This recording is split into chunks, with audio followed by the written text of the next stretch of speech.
Para jamaah rahimakumullah, apa yang disampaikan oleh Bu Lina tadi, bahwa 6 hari lagi ke depan kita akan kedatangan Syahrul Mubarak, bulan yang penuh berkah, bulan yang Allah tambahkan kebaikan demi kebaikan yang bertumpah ruah untuk kita selama di dalam bulan Ramadan tersebut. Oleh sebab itu, jamaah rahimakumullah, mari kita mempersiapkan diri dengan sungguh-sungguh, sehingga kita tidak berharap puasa kita di tahun ini adalah sekedar berpuasa atau puasa sekedarnya. Sama sekali itu tidak kita harapkan. Jadi sekedar berpuasa atau puasa sekedarnya itu bahasa Jawanya pokoknya poso, timbangannya raposo. Nah, jangan, ya, jangan. Oleh sebab itu jamaah rahmatullah, perlu saya ingatkan kembali bahwa agar seluruh amal ibadah kita itu diterima oleh Allah, khususnya ibadah yang spesifik, yang hanya datangnya 1 bulan saja dalam 1 tahun, yang namanya puasa di dalam bulan Ramadan itu, agar betul-betul diterima oleh Allah Subhanahu wa Ta'ala, harus melalui 3 syarat umum. Yang pertama, ibadah itu agar diterima oleh Allah harus didasari dengan bertauhid kepada Allah, mentauhidkan Allah. Allah jelaskan di dalam An-Nisa 124. Yang kedua, ibadah itu agar diterima oleh Allah, syarat umum adalah harus kita lakukan dengan penuh ikhlas, semata-mata hanya untuk mengharap ridha Allah Subhanahu wa Ta'ala. Al-Bayyinah ayat yang kelima.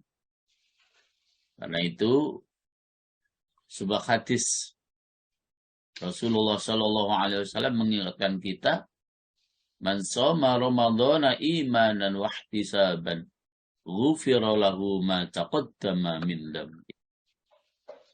Bahkan Rasul juga dawuh, man qama Ramadhana imanan wa ihtisaban, ghufira lahu ma taqaddama min dhanbi.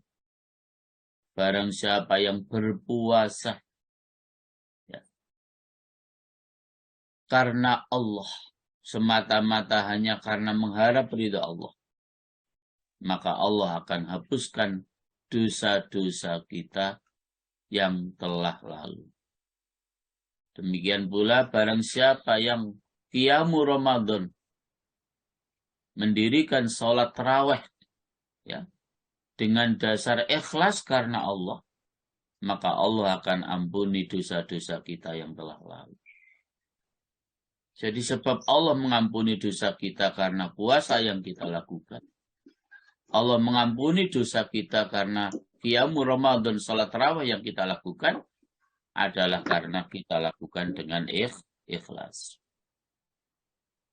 Bahkan secara keseluruhan kalau ibadah itu tidak kita lakukan dengan ikhlas, maka jamaah akan tertolak di sisi Allah.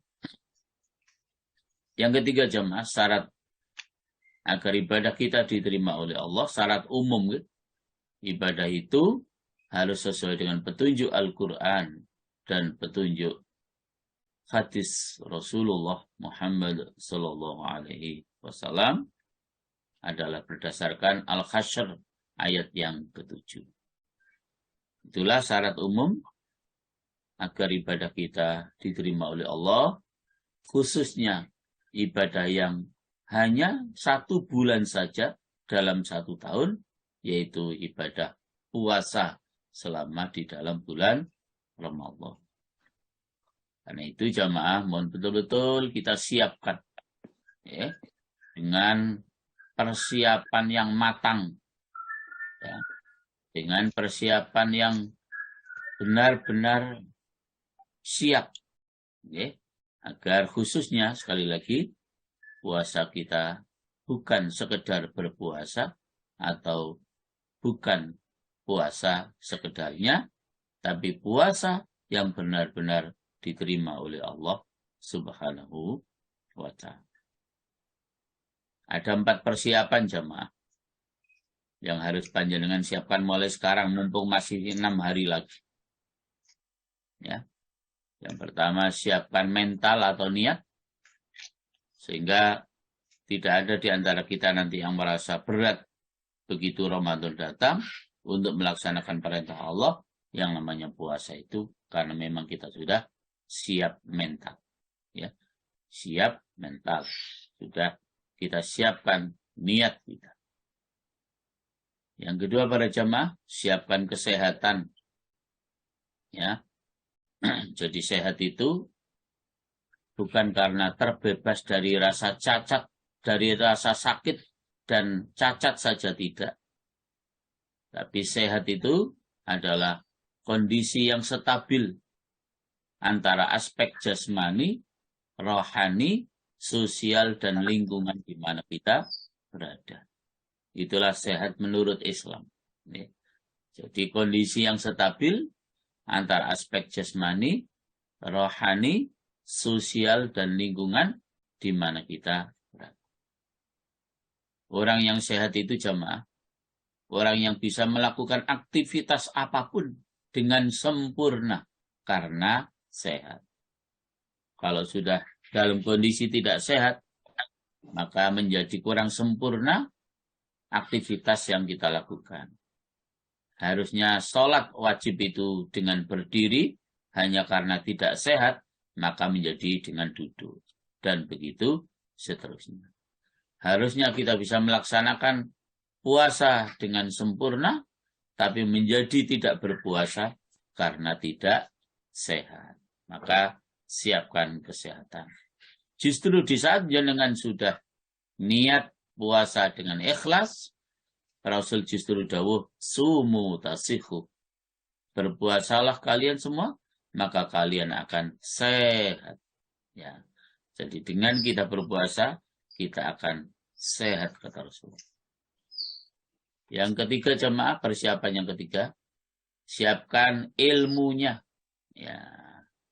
Sehingga dengan kita sudah tahu ilmu tentang puasa, sekali lagi puasa kita tidak sekedar berpuasa atau puasa sekedarnya, tapi puasa yang benar-benar diterima oleh Allah Subhanahu wa Ta'ala.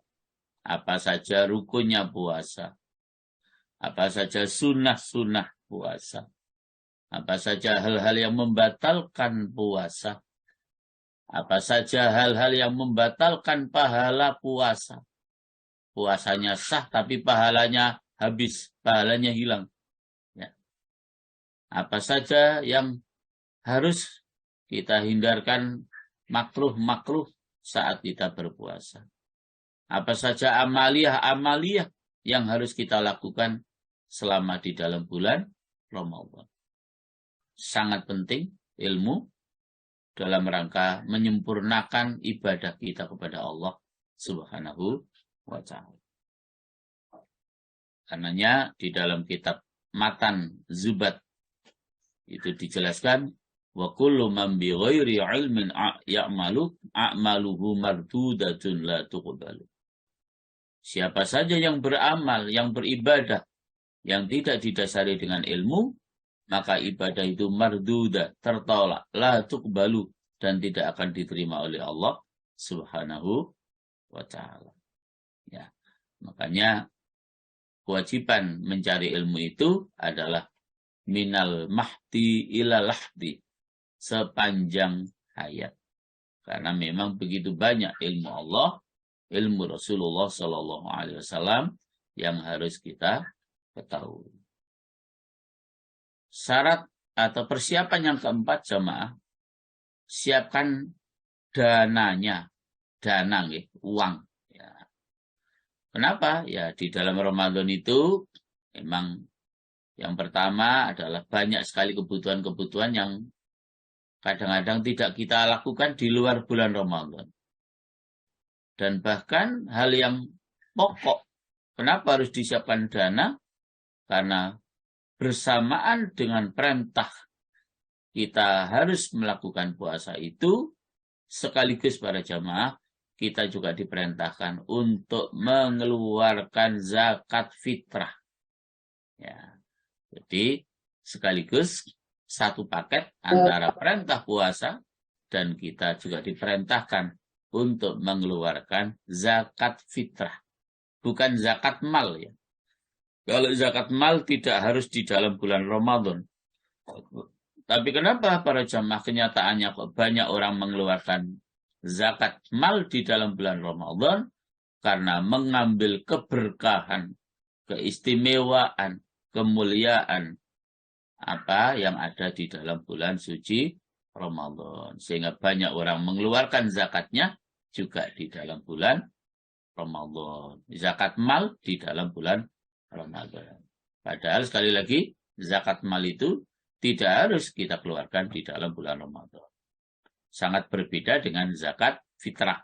Memang harus dikeluarkan di dalam bulan Ramadan.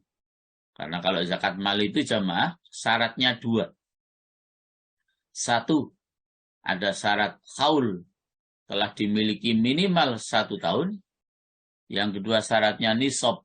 Ya, bahwa harta yang kita miliki itu telah memenuhi syarat minimal mulai wajib dikeluarkan zakat. Itu namanya nisab. Jadi haul dan nisab. Maka karena 2 syarat itu, sekali lagi tidak mesti jamaah, zakat mal itu dikeluarkan di bulan Ramadan. Tapi sekali lagi, kenapa kita berlomba-lomba mengeluarkan zakat? Bahkan mungkin infak, sedekah, jariyah, hibah, wakaf, dan lain sebagainya di dalam bulan suci Ramadan. Karena sekali lagi, Ramadan adalah kata Rasulullah, syahrul mubarak, bulan yang penuh berkah. Keberkahan di dalam bulan Ramadan memang tidak semuanya ada di dalam bulan-bulan selain bulan Ramadan. Dan puncak keberkahan, kebaikan yang Allah berikan kepada kita sekalian di dalam bulan Ramadan itu jamaah, jika di antara kita betul-betul memperoleh yang namanya Lailatul Qadar.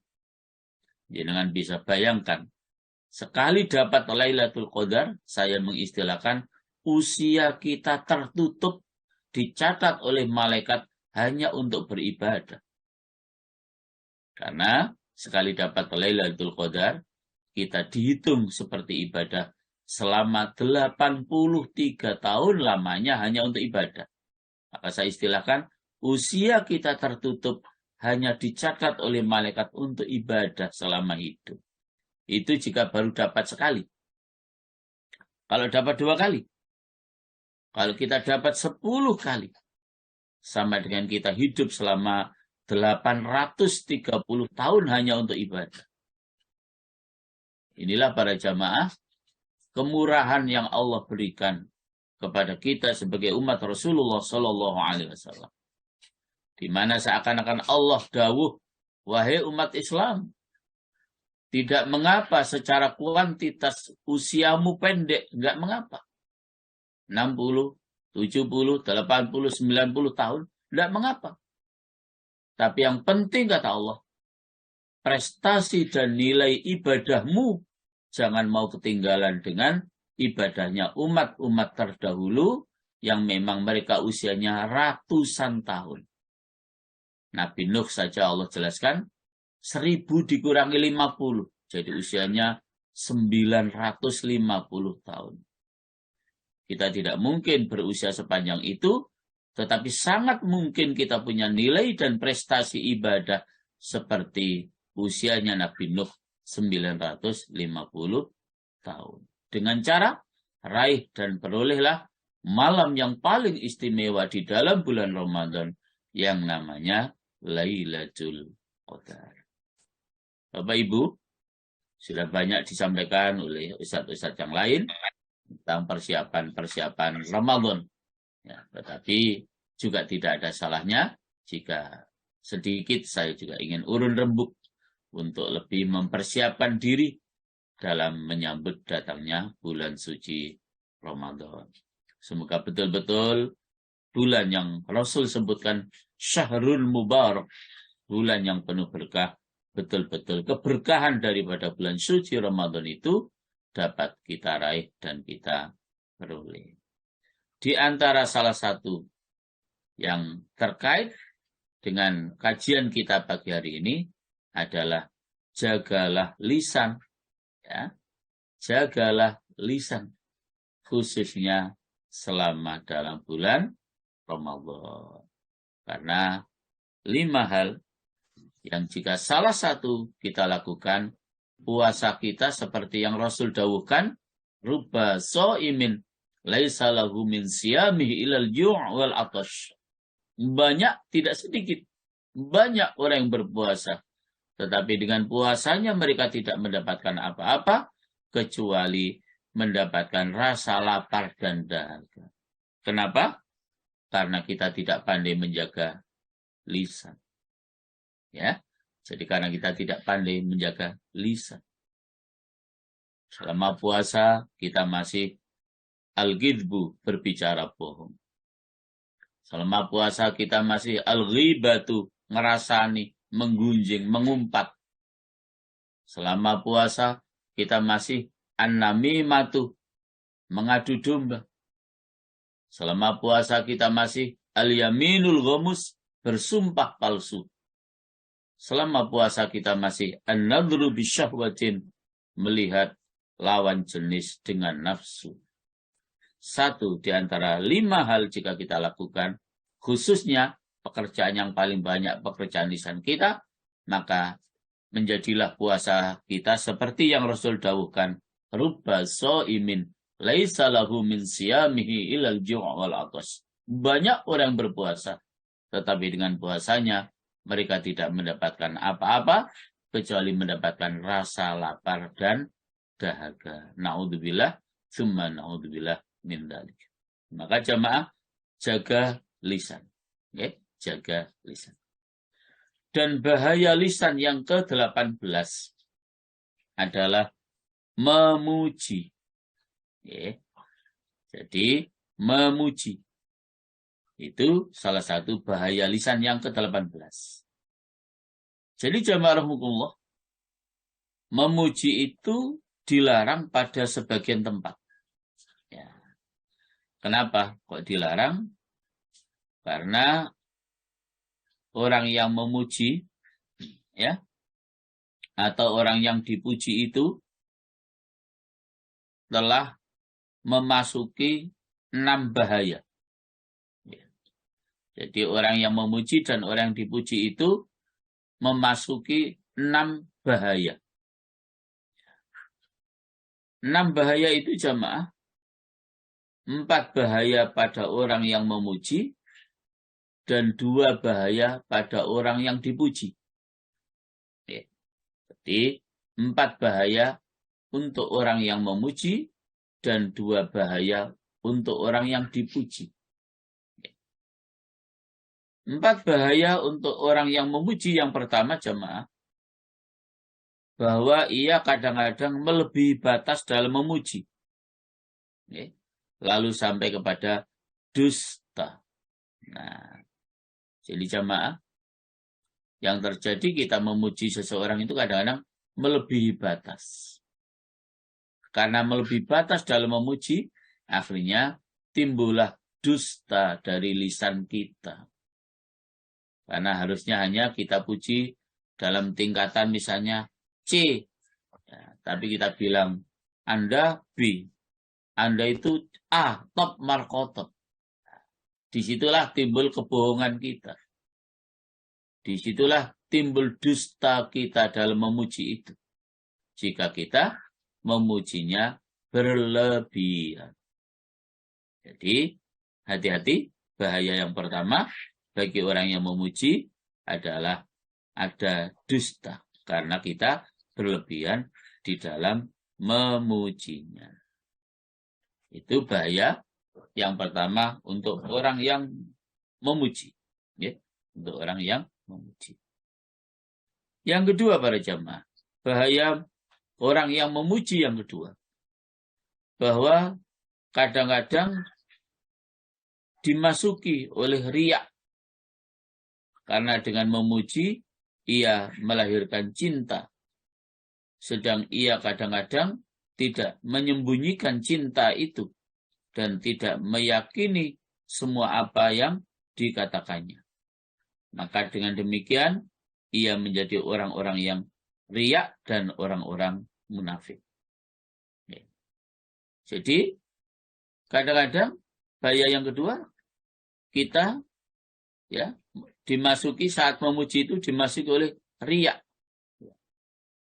Dimasuki oleh riya. Ya. Memamer-mamerkan ucapan kita, memamer-mamerkan omongan kita dalam rangka untuk memuji itu. Ya, walaupun sebenarnya tidak tulus dan ikhlas. Ya hanya karena merasa cinta saja kepada orang itu, sehingga pujian kita tidak tulus ikhlas. Ya, ucapan-ucapan kita adalah ucapan-ucapan yang riya. Nah, hanya karena kita cinta terhadap orang tersebut. Maka itu bahaya yang kedua. Ya. Keluar sifat riya dengan memuji itu. Tidak tulus dalam memuji itu. Yang ketiga jamaah. Bahwa ia kadang-kadang mengatakan apa yang tidak dibuktikannya. Dan tidak ada jalan baginya kepada mengetahui. Jadi saat kita memuji itu, menyampaikan kalimat-kalimat yang kadang-kadang kita tidak bisa membuktikan pujian itu. Dan tidak ada jalan bagi kita untuk bisa membuktikan pujian kita terhadap orang tersebut. Ya. Nah, jadi mengatakan apa yang tidak bisa kita buktikan untuk orang yang kita puji tersebut. Karena itu diriwayatkan bahwa orang laki-laki memuji orang laki-laki lain di sisi Rasulullah Shallallahu Alaihi Wasallam. Lalu beliau Shallallahu Alaihi Wasallam bersabda kepadanya, "Waihaka qata'ta unuqa sahibik, law sami'aha ma aflah." Tsumma qala in kana ahadukum la budda madihan akha falyaqul ahsibu fulanan wala uzakki 'ala Allahi ahadan hasibuhullah in kana yara annahu kadzalik. Muttafaqun alaih dari hadis Abi Bakrah.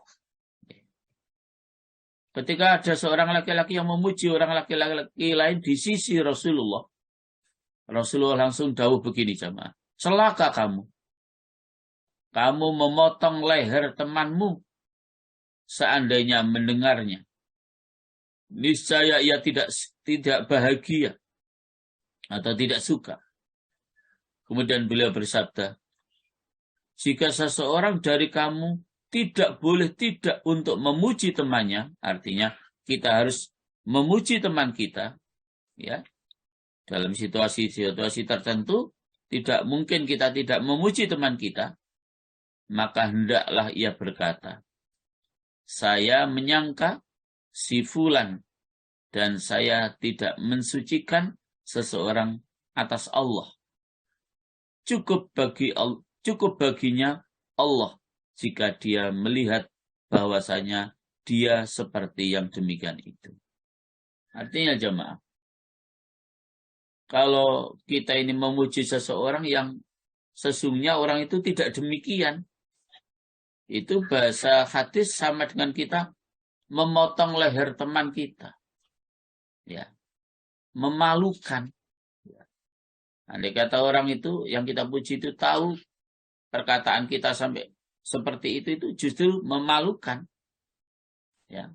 Untuk teman kita yang kita puji itu bahasa hadisnya, kamu memotong leher temanmu seandainya mendengarnya. Niscaya ia tidak bahagia. Niscaya ia tidak suka. Ya. Ketika kita memuji teman kita yang kemudian kita tidak mampu membuktikan. Kita tidak mampu membuktikan. Jadi, kalau karena suatu kondisi kita harus memuji teman kita, maka hendaklah kita berkata, saya menyangka si fulan, si anu, dan saya tidak mensucikan seseorang atas Allah. Artinya, kesucian seseorang itu memang hanya Allah yang tahu, jemaah.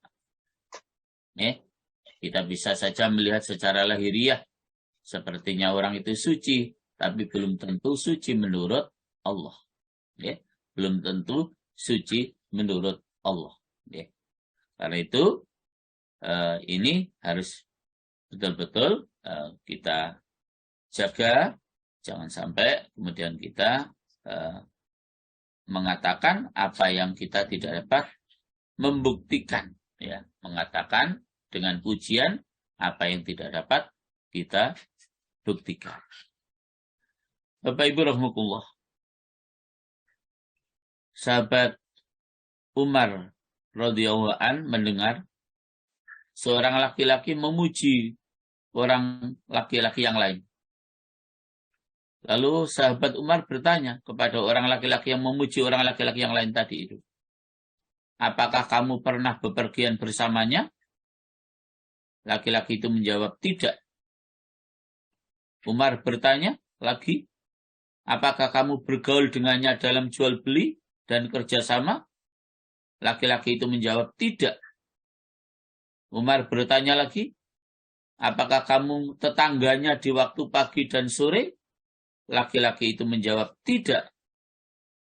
Maka Umar radhiyallahu an berkata, demi Allah, yang tidak ada Tuhan selain Dia, saya berpendapat bahwa kamu tidak mengenal orang tersebut. Jadi kalau tidak mengenal orang tersebut, tentu kita tidak mungkin memuji dengan berlebihan, yang kemudian pujian yang kita sampaikan kepada seseorang itu, kita tidak dapat membuktikan. Sehingga terjadi seorang laki-laki memuji orang laki-laki yang lain, dan itu didengar oleh Khalifah Umar, sampai Khalifah Umar bertanya, seperti tadi itu, apakah kamu pernah bepergian bersamanya? Tidak. Apakah kamu pernah bergaul dengannya dalam jual beli dan kerjasama? Tidak. Apakah kamu tetangganya lelaki itu? Tidak. Nah, kalau tidak, tapi kemudian kita memuji, itu tentu pujian kita bisa saja menjadi salah alamat. Menjadi salah alamat. Sehingga Khalifah Umar mengatakan, berarti sama sekali kamu tidak kenal orang tersebut. Nah, kalau tidak kenal orang tersebut, lalu kita puji, bahkan pujiannya berlebihan, lalu kita tidak bisa membuktikan pujian-pujian yang kita alamatkan kepada orang itu menjadi salah satu bahaya orang yang memuji. Yang ketiga. Yang keempat, jemaah. Bahaya orang yang memuji yang keempat. Ia kadang-kadang menyenangkan hati orang yang dipuji, padahal ia adalah orang zalim atau orang fasik.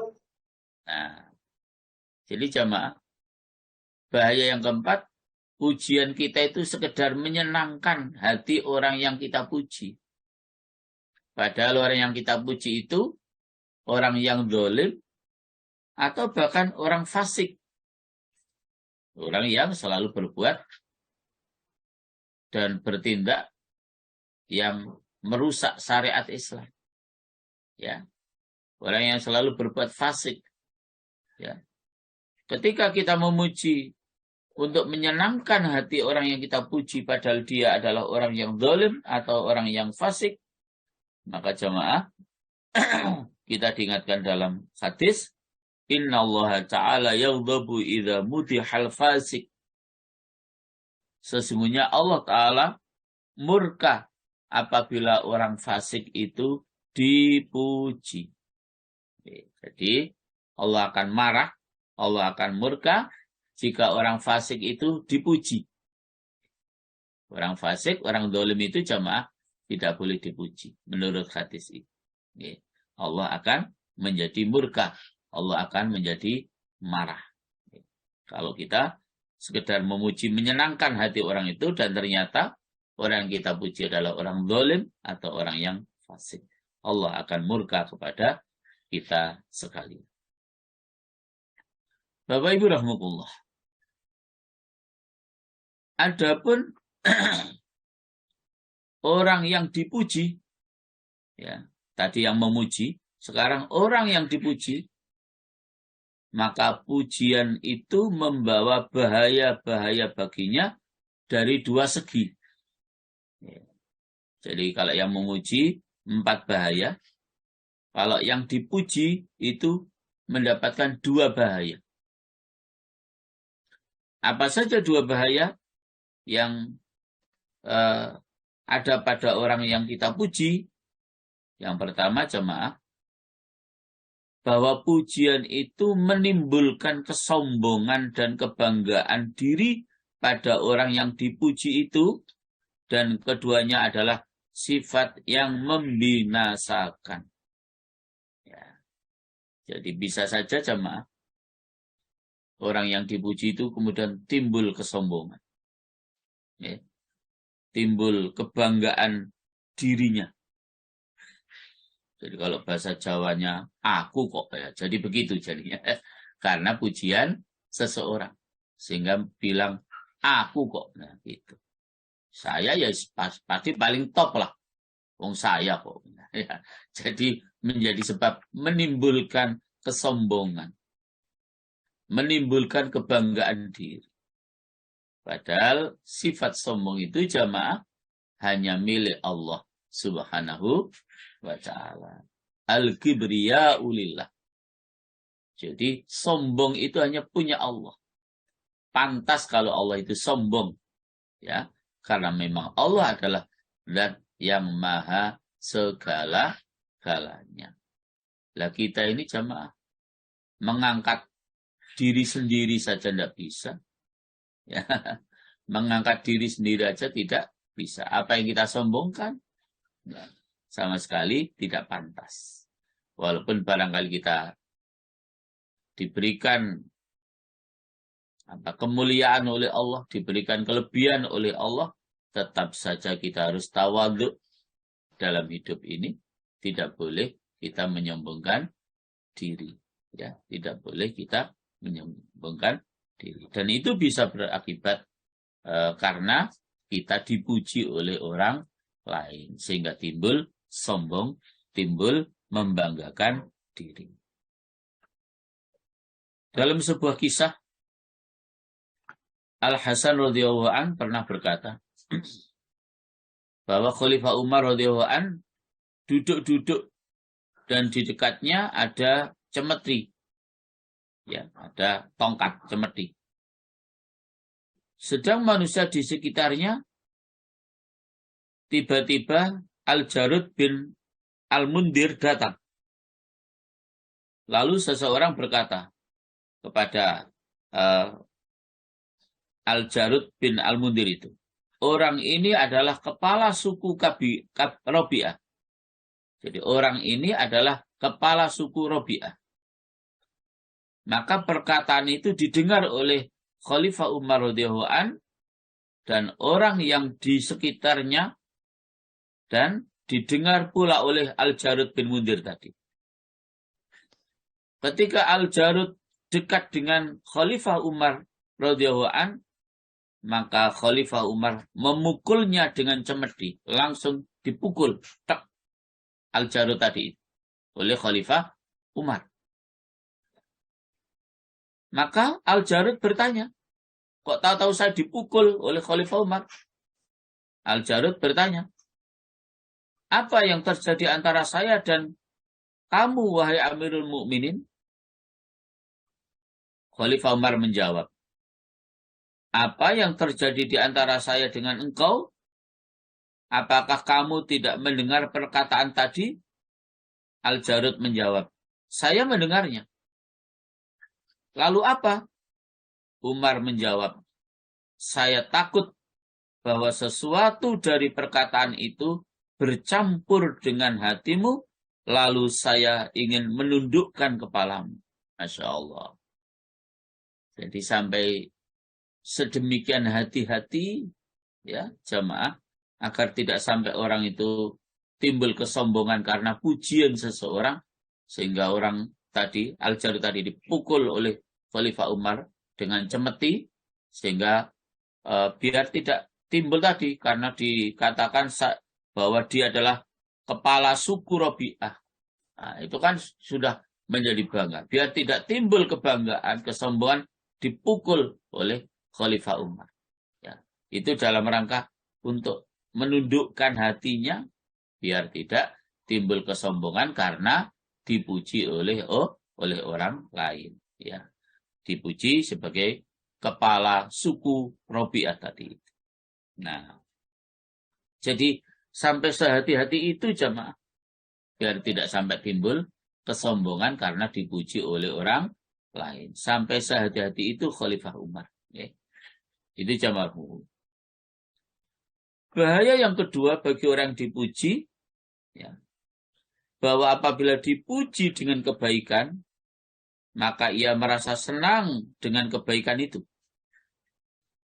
Maka dengan merasa senang dengan kebaikan karena pujian seseorang itu, jamaah, menjadi lemah dan rela daripada dirinya. Barang siapa membanggakan dirinya, maka sedikit kerajinannya. Sesungguhnya rajin beramal adalah orang yang melihat dirinya teledor atau kurang. Jadi jamaah, bahaya yang kedua, apabila seseorang itu dipuji dengan kebaikan, maka pastilah senang dengan pujian kebaikan yang dialamatkan kepada diri kita. Tetapi ingat, kalau kita tidak hati-hati dan tidak waspada, pujian kebaikan kepada diri kita itu akan menyebabkan diri kita menjadi lemah. Akan menyebabkan diri kita menjadi teledor. Karena merasa sudah baik, ya sudah. Akhirnya ogah-ogahan di dalam melaksanakan ibadah kepada Allah Subhanahu wa Ta'ala. Karena kenapa kita ini rajin beribadah itu? Karena kita masih merasa dan melihat diri kita ini masih banyak kekurangan. Merasa dan melihat diri kita ini masih banyak kekurangan. Sehingga kita rajin beribadah. Kita rajin beramal. Itu karena merasa diri kita masih banyak kekurangan. Banyak teledor dalam menjalankan perintah-perintah Allah. Nah, itu yang dikhawatirkan. Kalau seseorang dipuji dengan kebaikan, lalu bangga dengan kebaikan itu, dan menyebabkan diri kita menjadi lemah untuk betul-betul melaksanakan amal ibadah. Karena merasa sudah banyak. Maka jamaah, ya tentu tidak kemudian seperti gurauan kita setelah ngapunten pulang dari Haromen, 2 tanah suci, yang jelas kata Rasulullah, fadilah atau sholat di Masjidil Haram itu adalah fadilahnya 100.000 kali. Nah, bukan kemudian itu harus kita bangga-banggakan, bahkan karena merasa sudah plus, ya, sehingga justru pulang dari haji, pulang dari umroh, malah misalnya tidak sholat, ya, naudzubillah min dzalik. Jadi jangan merasa sudah plus gitu, karena sudah mendapatkan sekian banyak fadilah dengan kita beribadah di Masjidil Haram maupun di Masjid Nabawi. Jangan. Jadi walaupun orang memuji kebaikan-kebaikan kita, jangan sampai melemahkan, ya, jangan sampai melemahkan diri kita untuk tetap istiqomah di dalam beribadah kepada Allah Subhanahu wa Ta'ala, ya. Jadi jangan sampai kita lemah dalam beribadah kepada Allah Subhanahu wa Ta'ala gara-gara kita dipuji. Nah, jazakumullah,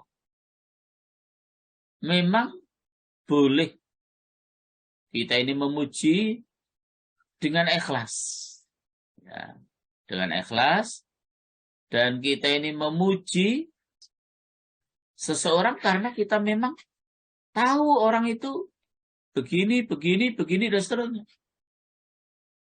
Tahu bahwa orang itu memang baik. Ya, gitu ya. Jadi boleh kita memuji dan kita akan selamat dari 4 bahaya orang memuji, 2 bahaya orang yang dipuji. Ya. Bahkan kadang-kadang memuji ini bahasanya disunahkan. Kenapa? Karena kita ikhlas dan kita tahu betul orang yang kita puji. Salah satu contoh apa yang dilakukan oleh Rasulullah Shallallahu Alaihi Wasallam. Ya, beliau memuji kepada salah seorang sahabat beliau. Ya, dengan sabda beliau, "Lau wuzina imanu Abi Bakrin bi imanil alam la roja." Masya Allah. Ya. Jadi ini hadis yang terdahulu yang kita sudah bahas tentang ilmu dulu. Jikalau iman Abu Bakar, kata Rasulullah, jikalau iman Abu Bakar ditimbang dengan iman alam ini, niscaya iman Abu Bakar itu unggul. Masya Allah.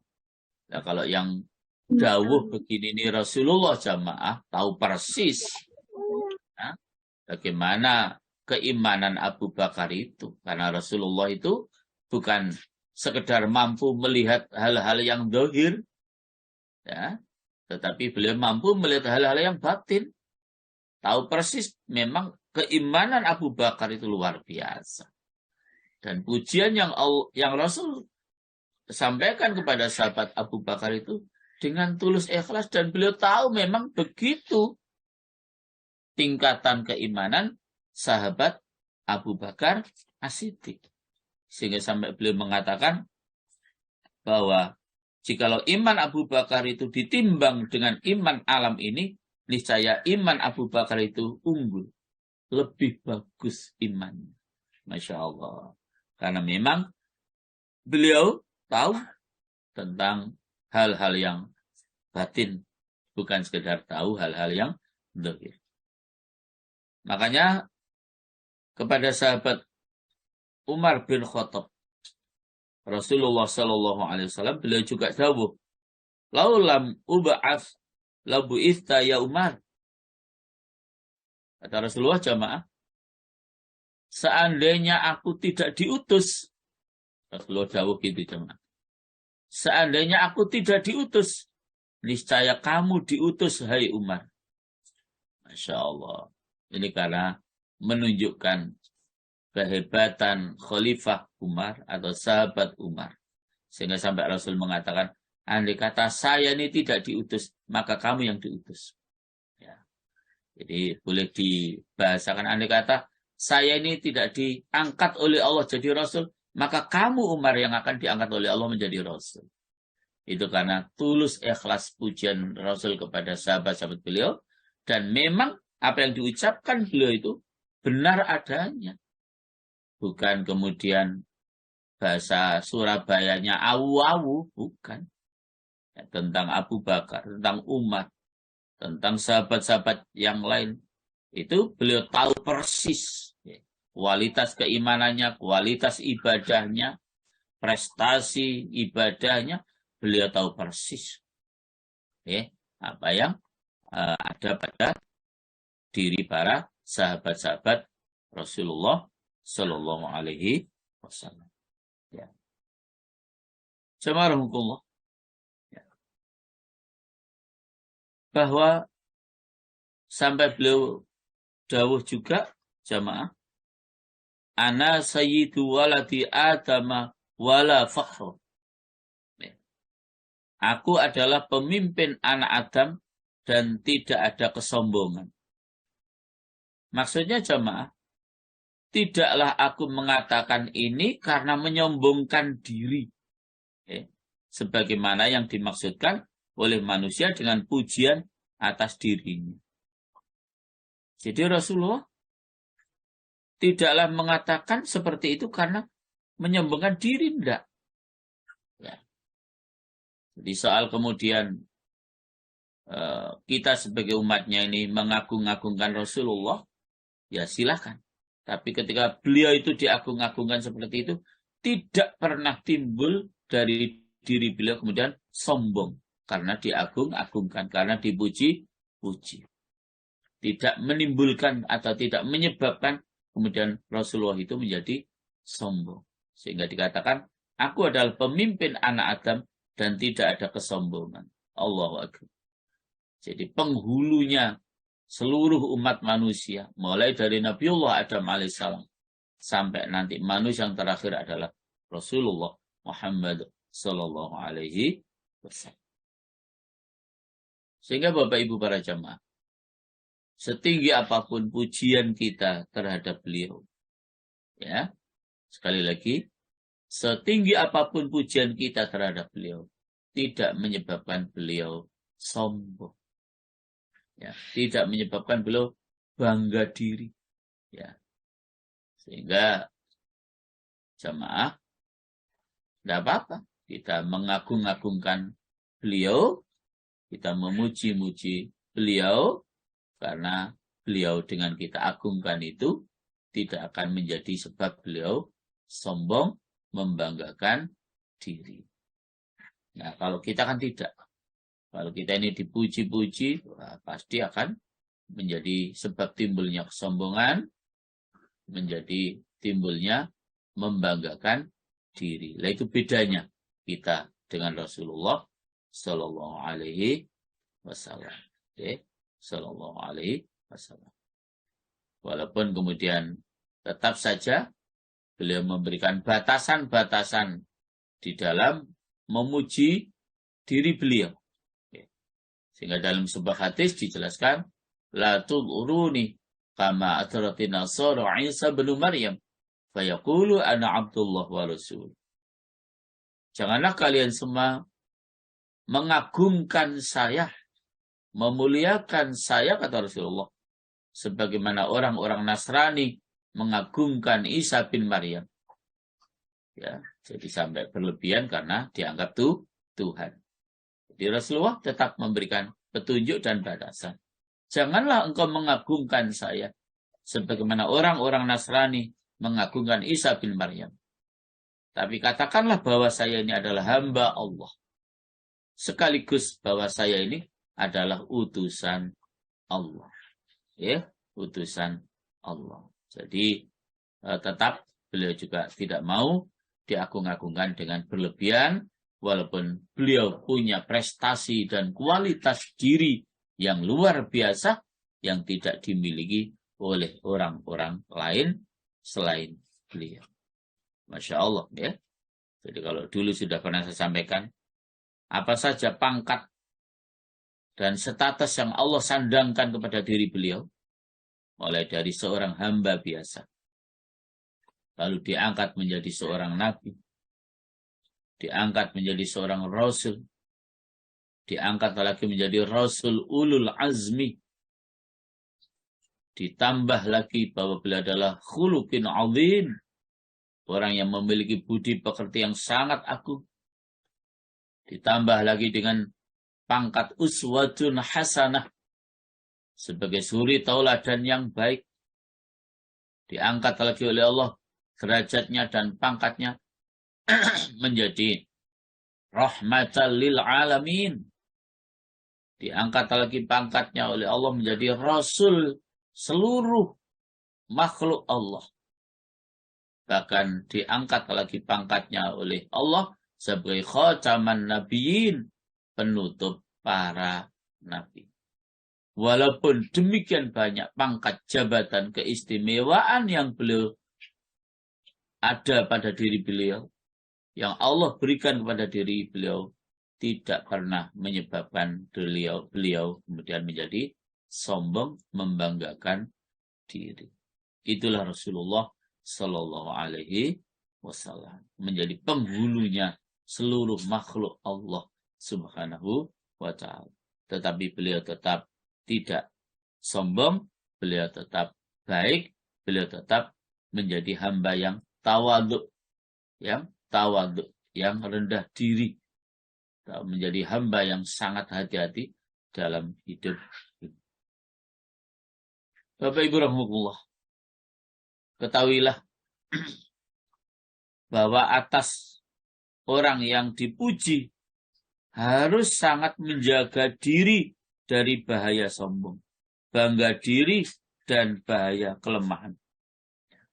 Jadi harus mampu menjaga diri orang dipuji itu. Jangan sampai kemudian kita ini kena bahaya sombong, terkena bahaya membanggakan diri, dan bahaya kelemahan, sehingga kemudian tidak lagi kita beraktivitas dengan semangat karena sudah merasa diri kita cukup. Ya, sudah merasa diri kita cukup. Nah, Bapak Ibu rahimahullah, sesungguhnya ia dapat mengetahui dari dirinya apa yang tidak dapat diketahui oleh orang yang memuji. Jikalau tersingkap baginya semuanya, rahasia yang ada pada dirinya, ya, dan apa yang berjalan dalam goresan hatinya, niscaya ia mencegah orang yang memuji dari memujinya. Dan atas orang yang dipuji wajib melahirkan ketidaksukaan pujian dengan merendahkan orang yang memuji. Jadi dijelaskan wajib bagi kita, ya, untuk melahirkan ketidaksukaan dipuji oleh orang lain.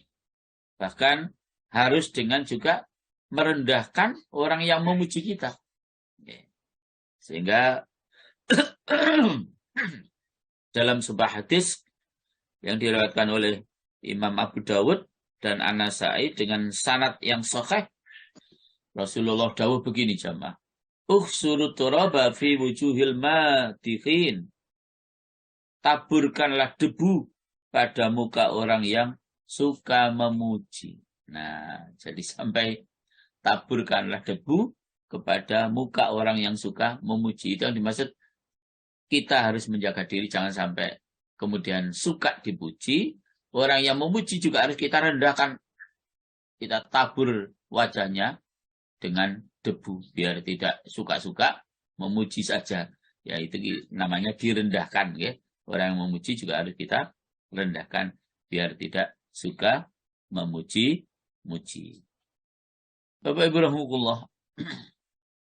Jadi kadang-kadang terjadi itu. Kita dipuji oleh orang lain itu karena sesungguhnya mereka tidak tahu akan kekurangan kita, akan aib kita, akan goresan hati kita. Andai kata aib kita, kekurangan kita ini dibuka oleh Allah, ya semua akan justru menghindarkan diri dari diri kita. Makanya kalaupun harus memuji juga jangan berlebihan. Dan kalaupun kita harus memuji juga harus dengan tulus dan ikhlas. Dan kita yang dipuji tadi harus tidak suka untuk menerima pujian tersebut. Bahkan kalau berlebihan orang itu memuji kita, rendahkan orang itu dengan cara taburi debu di wajah orang yang suka memuji tersebut. Bapak Ibu rahimahullah. Karena itu sampai-sampai Khalifah Ali bin Abi Thalib berkata ketika beliau dipuji. Apa kata Khalifah Ali? Wahai Allah, ampunilah aku apa yang tidak mereka ketahui. Dan janganlah engkau menyiksaku dengan apa yang mereka katakan. Dan jadikanlah aku lebih baik daripada apa yang mereka sangka. Masya Allah. Jadi Khalifah Ali itu kalau dipuji itu begitu jemaah. Ya. Ya Allah, ampunilah aku apa yang tidak mereka ketahui sehingga memuji Khalifah Ali itu karena mereka memang tidak mengetahui apa yang sesungguhnya ada pada diri Khalifah Ali. Demikian seorang laki-laki memuji kepada Umar bin Khattab. Lalu ia berkata, apakah kamu membinasakanku dan membinasakan dirimu? Jadi pernah Umar dipuji oleh seseorang, beliau mengatakan, apakah kamu akan membinasakan diriku dan juga membinasakan dirimu? Masya Allah. Sama sekali memang tidak suka dipuji para sahabat-sahabat Rasulullah Sallallahu Alaihi Wasallam, sebagaimana Rasulullah juga sekali lagi tidak suka dipuji-puji. Dan tadi sikap yang terbaik harus kita merasa tidak suka kita jika dipuji oleh orang lain. Lebih baik kita dicaci maki oleh orang lain, lebih baik kita diolok-olokkan oleh orang lain, karena itu menjadi sebab bagi kita untuk bisa muhasabah terhadap diri kita sendiri. Dengan orang lain menghina kita, dengan orang lain mengolok kita, sekali lagi itu bisa menjadi sebab untuk introspeksi terhadap diri kita masing-masing. Itu jamaah. Yang ke-19 jamaah. Bahaya yang ke-19, bahaya lisan kita. Lalai dari kesalahan-kesalahan yang halus dalam kandungan perkataan. Lebih-lebih pada apa yang berhubungan dengan Allah dan sifatnya. Dan yang berkaitan dengan urusan agama. Jadi para jamaah, lalai dari kesalahan-kesalahan yang halus dalam kandungan perkataan. Lebih-lebih pada apa yang berhubungan dengan Allah dan sifat-sifatnya dan yang berkaitan dengan urusan agama. Contohnya jamaah, apa yang dikatakan oleh Hudzaifah. Ya. Rasulullah SAW bersabda, la yakul ahadukum masya Allah wasi'ta walakil liyakul masya Allah thumma syi'ta. Jadi kata Rasulullah menyampaikan apa yang dikatakan oleh Hudzaifah, janganlah seseorang di antara kamu berkata apa yang Allah kehendaki dan kamu kehendaki, tetapi hendaklah ia berkata apa yang Allah kehendaki kemudian kamu menghendaki. Sangat berbeda nih pernyataannya antara apa yang Allah kehendaki dan kamu kehendaki. Itu kan berarti menyamakan kehendak kita dengan kehendak Allah. Itu kadang-kadang tipis jamaah kalimat itu. Tapi kita harus teliti. Karena itu kata Rasulullah, hendaklah kamu berkata apa yang Allah kehendaki, kemudian kamu menghendaki. Jadi Allah menghendaki begini, kemudian kita mengikuti apa yang dikehendaki oleh Allah. Bukan Allah kehendaki, kita kehendaki. Nah, itu kan menyamakan kehendak kita dengan kehendak Allah. Hati-hati jemaah. Ya, itu kesalahan-kesalahan yang halus yang kadang-kadang kita tidak sadar. Ya. Jadi termasuk kalimat-kalimat umum ya. Ya, jadi misalnya alhamdulillah ya dengan saya berobat di dokter itu saya menjadi sehat. Nah, itu kan seakan-akan dokter yang menyembuhkan, dokter yang menyehatkan. Alhamdulillah, saya berterima kasih, bersyukur kepada Allah. Dengan sebab saya berobat di dokter itu, Allah menyembuhkan sakit saya. Nah, harusnya begitu. Jadi, apalagi kalau dahulu ada, apa istilahnya, ada promosi di TV itu yang dengan minum ini pasti sembuh. Naudzubillah min dzalik. Ya. Jadi minum ini pasti sembuh. Sekali lagi naudzubillah min dzalik. Yang menyembuhkan kita, yang menyakitkan, yang menjadi sebab kita sakit, yang menyehatkan kita, semuanya Allah Subhanahu wa Ta'ala. Kalau yang menyehatkan kita itu dokter, berarti dokternya tidak ada yang sakit. Padahal dokter itu ngapunten ya banyak yang sakit. Sebenarnya hanya ketika menangani kita kan mosok diketokno sakit ya enggak, ya diketokno sehatnya. Walaupun mereka banyak yang punya penyakit sebenarnya juga ya. Itu membuktikan sehat, sakit semuanya datang dari Allah Subhanahu wa Ta'ala. Maka jangan pernah kita bangga diri ketika dalam kondisi sehat, karena bisa saja dalam kondisi sehat kita, tahu-tahu Allah menghendaki kita sakit. Bisa saja itu terjadi. Maka jangan sampai kita salah mengucap. Jangan sampai kita salah mengucap. Jadi jamaah hati-hati, itu halus. Jadi hadis tadi, janganlah seorang di antara kamu berkata, apa yang Allah kehendaki dan kamu kehendaki. Seakan-akan kita menyamakan kehendak kita dengan kehendak Allah. Tetapi hendaklah kita berkata, apa yang Allah kehendaki, kemudian kamu menghendaki. Mengikuti kehendak Allah subhanahu wa ta'ala. Bukan kehendak Allah, lalu kita juga punya kehendak. Nah, itu nanti sama dengan kita menyamakan diri kita dengan Allah subhanahu wa ta'ala. Jamarahumullah. Sahabat Ibnu Abbas radhiyallahu anhu berkata, seorang laki-laki datang kepada Rasulullah Shallallahu Alaihi Wasallam, di mana ia mengatakan kepada beliau tentang sebagian urusan.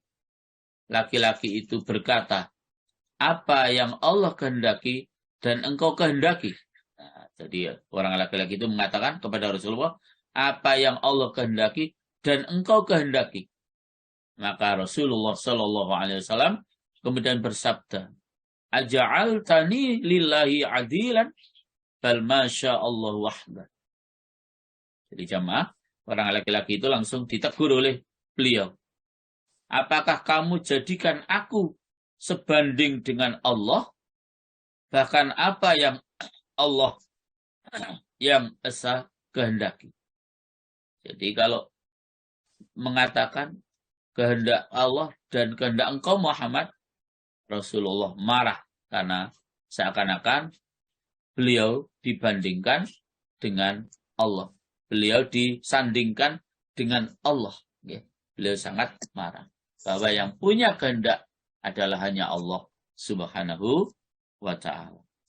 Jadi para jamaah hati-hati dengan kalimat-kalimat yang kadang-kadang kita tidak sadar menjadikan kita mengatakan sesuatu yang menyebabkan bisa saja menyebabkan ya terplesetnya keyakinan kita, keimanan kita kepada Allah subhanahu wa ta'ala.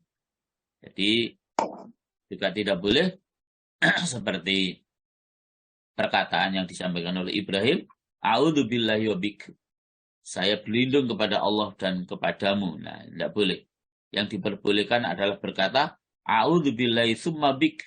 Saya berlindung kepada Allah, kemudian kepadamu. Oke, jadi tidak boleh berlindung kepada Allah, berlindung kepada seseorang. Tapi kita berlindung kepada Allah dulu, kemudian kita minta juga perlindungan kepada sesama manusia. Para jamaah hukumullah.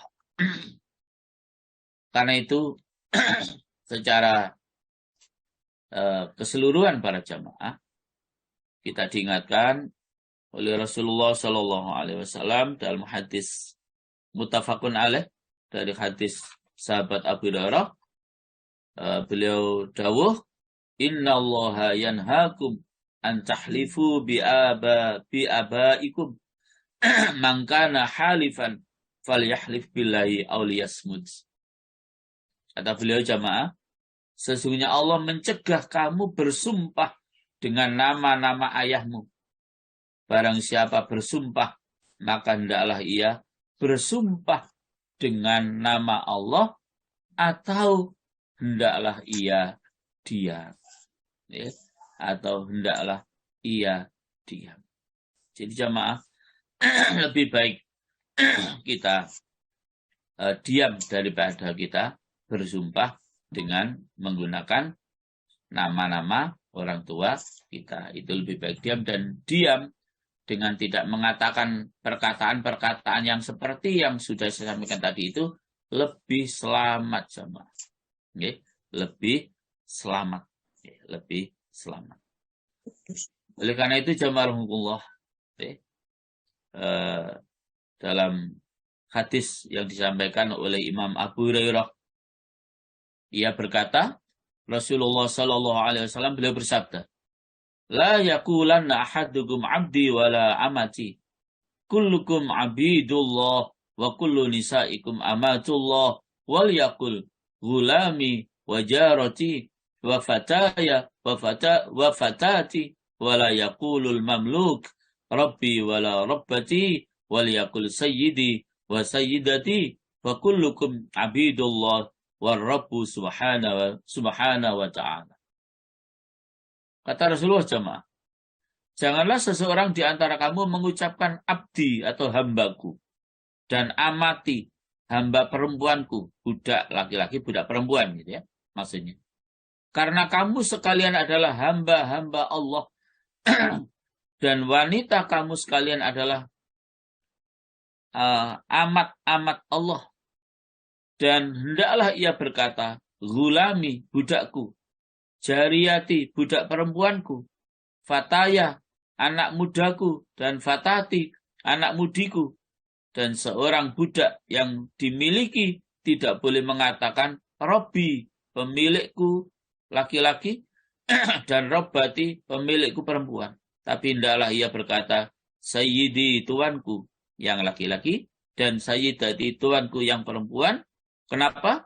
Karena kamu semua, kata Rasulullah, adalah hamba-hamba Allah, Tuhan. Dan Tuhan adalah Allah yang Maha Suci dan Maha Tinggi. Jadi sekalipun kita punya ya budak kalau zaman dulu, ya, tidak boleh kita memanggil budak kita itu, hambaku, tidak boleh begitu. Ya, demikian budaknya juga tidak boleh kita sebagai budak lalu manggil kepada tuan kita, Robbi, pemilik. Ya, tidak boleh. Ya, cukup kita memanggil tuan, yang kemudian kita sebagai tuannya memanggil budak kita dengan gulami, gitu ya, budakku laki-laki, jariyati, wahai budakku perempuan, begitu. Tetap kita harus hati-hati dalam sampai ucapan-ucapan kita halus tetapi menyebabkan iman kita tergelincir. Karena kita merasa kuasa, karena kita merasa bisa, karena kita merasa mampu, sehingga kalimat-kalimat kita kadang-kadang kalau tidak selektif menggelincirkan kita dari keimanan kita yang sebenarnya. Hati-hati ya para jamaah. Maka jamaah rahimakumullah, pesan Rasulullah dalam hadis riwayat Imam At-Tirmidzi apa? Singkat saja. Man somata naja. Ya. Man somata naja. Barang siapa diam, niscaya ia akan selamat. Jangan banyak kalimat yang justru menyebabkan diri kita menjadi tergelincir. Terakhir para jamaah, bahaya yang ke-20. Bahaya lisan yang ke-20, dan ini terakhir ya. Ya. Apa bahaya lisan yang ke-20? Pertanyaan orang-orang awam tentang sifat-sifat Allah Ta'ala dan tentang kalamnya atau firmannya, tentang huruf-huruf kalam itu, dan bahwa huruf-huruf itu qadim atau baru. Ya. Jadi jemaah, bahaya lisan kita yang terakhir, yang ke-20, dengan segala macam rinciannya, kita tidak boleh banyak bertanya. Karena kalau kita banyak bertanya itu jamaah, ya, itu bisa saja kemudian sampai kita itu bertanya tentang sesuatu yang di luar daripada apa? Di luar daripada sesuatu yang baik. Sehingga sampai kemudian kita kalau kemudian apa sifat Allah itu, lalu kalam Allah, atau kalau kita sebagai muslim Al-Quran itu qadim apa jadid, itu ucapan atau kalam Allah itu memang sifatnya qadim, ada sejak zaman dahulu, apa itu menjadi sesuatu yang baru. Sampai kemudian kalau kita terlalu banyak bertanya itu jamaah, nanti sampai dikhawatirkan kita bertanya begini, lalu siapa Allah itu yang menciptakan? Nah, ini kan menjadi bahaya jamaah kalau kita banyak bertanya. Sampai nanti timbul pertanyaan, siapa kalau gitu Allah? Kalau gitu Allah itu siapa yang menciptakan? Nah, ini kan pertanyaan yang membahayakan keimanan kita. Membahayakan keimanan kita. Jamarhukullah. Karena itu Rasulullah SAW beliau bersabda, "Daruni ma taraktum fa inna ma halaka man kana qablakum bi kathrati su'alihim wa ikhtilafihim ala anbiya'ihim ma nahaitukum anhu fajtanibuhu wa ma amartukum bihi fa'tu minhu mastata'tum." Kata Rasulullah, tinggalkan aku dari menanyakan apa yang aku tinggalkan untuk kamu. Sesungguhnya umat sebelum kamu binasa karena banyak pertanyaan mereka dan perselisihkan mereka dengan nabi-nabi mereka. Apa yang aku larang, maka jauhilah, dan apa yang aku perintahkan, maka lakukanlah menurut kemampuanmu. Hadis muttafaqun alaih. Jadi jamaah, Rasulullah berpesan intinya, jangan banyak bertanya. Karena beliau mengingatkan umat-umat terdahulu itu binasa karena banyak bertanya. Karena banyak bertanya. Gitu, ya. Jadi jamaah, karena itu hati-hati. Jangan sampai kemudian dengan bertanya yang banyak itu nanti akan menyebabkan kita menjadi tergelincir dalam pernyataan-pernyataan dan pertanyaan-pertanyaan yang sesungguhnya tidak pantas untuk kita tanyakan. Nah, karena itu pernyataan Khalifah Umar radhiyallahu anhu, ya, beliau mengatakan, radina billahi rabba wa bil islami dina Wabi Muhammadin sallallahu alaihi wasallam nabiyya. Kami telah ridho Allah sebagai Tuhan, ya, agama Islam sebagai agama, dan Muhammad sallallahu alaihi wasallam sebagai nabi. Ya. Maka ketika beliau, ya, menyatakan, atau Khalifah Umar menyatakan seperti itu, beliau langsung menanggapi pernyataan Umar itu dengan sabda Nabi, "Ijlis ya Umar, rahimakallah, innaka ma'alimtu lamuwaffiq." Duduklah wahai Umar, mudah-mudahan Allah merahmatimu. Sesungguhnya kamu menurut pengetahuanku adalah orang yang diberi petunjuk. Jadi Masya Allah, ya? Karena memang Rasulullah tahu hal-hal urusan yang zahiriyah, bahkan hal-hal yang urusan batiniyah. Beliau memang tahu. Ya. Jadi karena itu dalam hadis juga Rasulullah Shallallahu Alaihi Wasallam melarang kita dari banyak bicara, ya, menyia-nyiakan harta, dan banyak bertanya.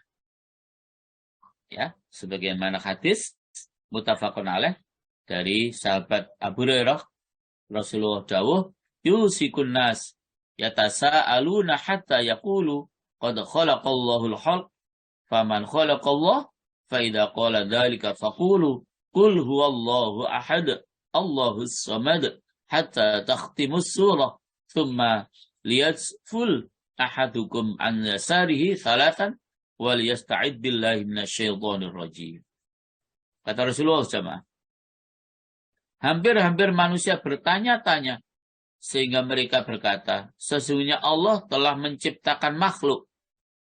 Lalu, siapakah yang menciptakan Allah? Nah, ini jamaah. Jadi kalau kita sering atau terlalu banyak bertanya itu, sampai dikhawatirkan begitu. Ya. Setelah kita berkata, sesungguhnya Allah telah menciptakan makhluk. Lalu siapakah yang menciptakan Allah? Apabila mereka berkata demikian, kata Rasulullah, maka jawablah, katakanlah, dialah Allah yang Maha Esa. Alhamdulillah. Allah adalah Tuhan yang bergantung kepadanya segala sesuatu. Sehingga kamu akhiri surat itu Al-Ikhlas, kemudian hendaklah seseorang dari kamu meludah ke sebelah kirinya 3 kali, dan hendaklah ia memohon perlindungan kepada Allah dari godaan syaitan yang terkutuk. Jadi jemaah, kita dilarang untuk banyak bertanya. Dikhawatirkan nanti pertanyaan kita justru menjadi sebab timbulnya apa-apa yang ada pada diri kita yang kemudian dapat merugikan nilai-nilai keimanan kita kepada Allah Subhanahu wa Ta'ala. Terakhir jemaah, sahabat Jabir berkata, tidaklah turun ayat mengenai dua orang yang melakukan li'an, melainkan dengan banyak pertanyaan.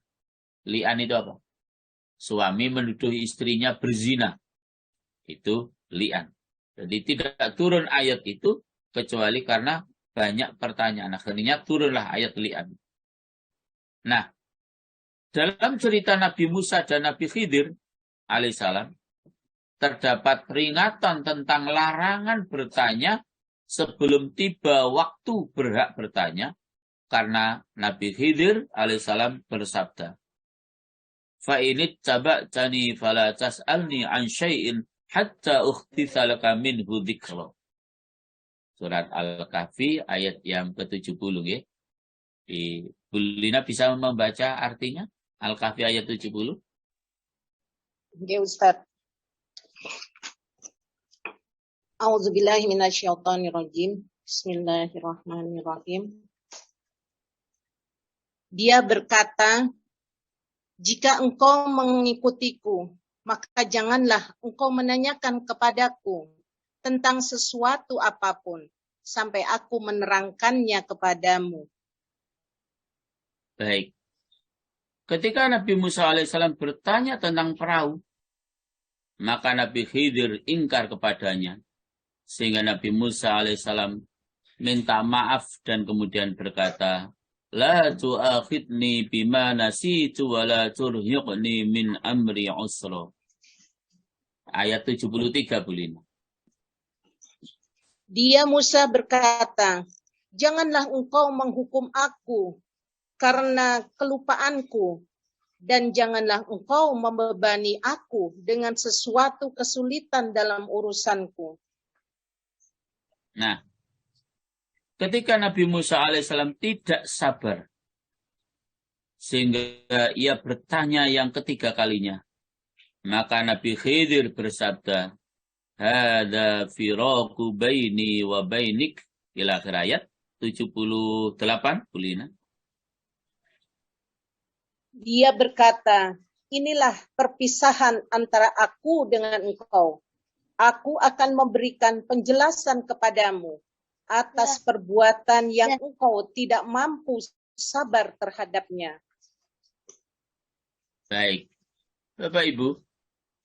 Jadi cerita tentang Nabi Musa dan Nabi Khidir begitu jelas ya, bahwa kita memang tidak boleh terlalu banyak bertanya, ya, tidak boleh terlalu banyak bertanya. Sehingga ketika Nabi Musa sudah diingatkan, kalau bahasa kita jangan tanya lagi loh ya, nanti saya jelaskan kok ya. Masih saja bertanya yang kedua. Dan sudah diingatkan, jangan tanya lagi ya, nanti saya jelaskan, kata Nabi Khidir. Masih bertanya lagi, akhirnya Nabi Khidir mengatakan, Hadza firaku baini wa bainik. Inilah perpisahan antara aku dengan kamu, karena Nabi Musa tidak sabar untuk menerima penjelasan daripada Nabi Khidir. Sehingga akhirnya berpisah. Nah, jamaah, dengan banyak bertanya, itu juga bisa membahayakan diri kita. Karena itu jaga lisan, kalau tidak memang penting, ya jangan banyak bertanya. Karena hadis sahih tadi, kaum yang terdahulu itu binasa karena mereka banyak bertanya. Demikian para jamaah, 1-20 bahaya lidah kita. Insya Allah pada kesempatan berikutnya akan kita sampaikan kitab tentang tercelanya marah, dendam, dan dengki.